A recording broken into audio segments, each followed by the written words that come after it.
I decided to make a little further improvement on this contraption which fits in here, the plate I would call it. Anyway, I have a piece of aluminium checker plate and I've actually cut it to fit in here, and I'm now going to attempt to, if we just move over here, to cut the saw slot in said piece of aluminium. Now I've got this little jig affair here which is not showing up, so hang on, we'll do a bit of lighting adjustment. So what I actually have is the plate that I've made, which has now got its holes drilled in it. I have to cut the slot down here. Now theoretically I could bolt this to the table saw over there and bring the blade up through, because apparently carbide tip blades will chop through aluminium without much problem.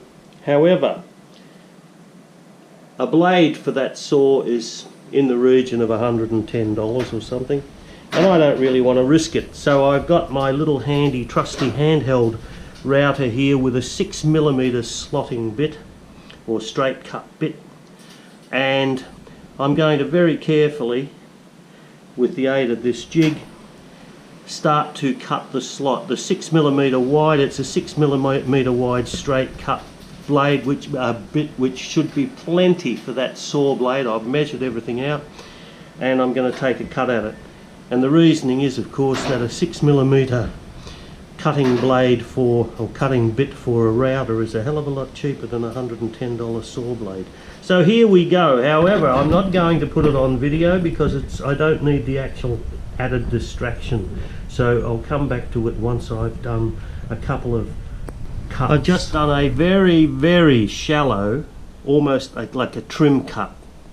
And this is just to make sure that I get the edge going where it should be, and it looks like that will certainly suffice. So I shall continue on with another slightly shallow cut.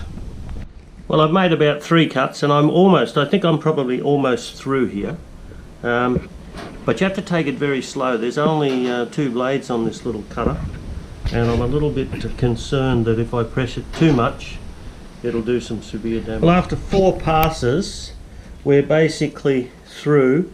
I'm just going to do one other pass down here just to clean up the bottom end of it, but I'm quite impressed with that. Great method to do it.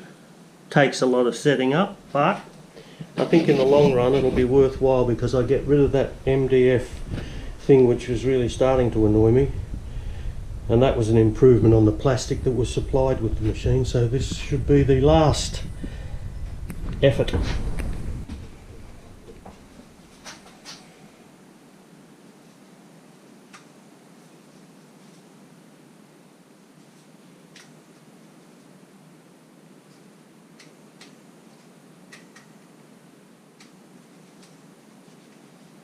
Okay.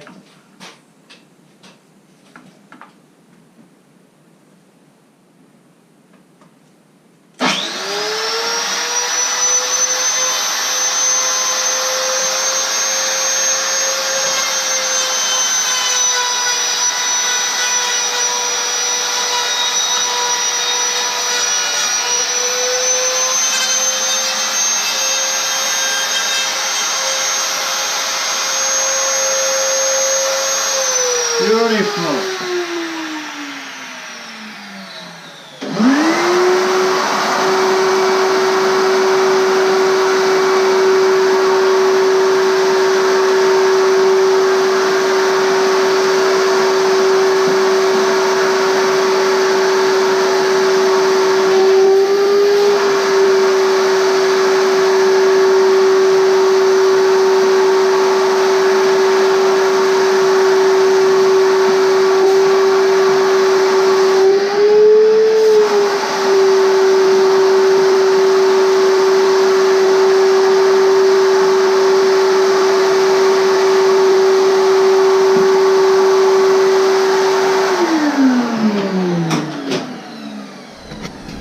And this is the finished product, which I'm now very happy with, because that's 100% improvement on the last improvement.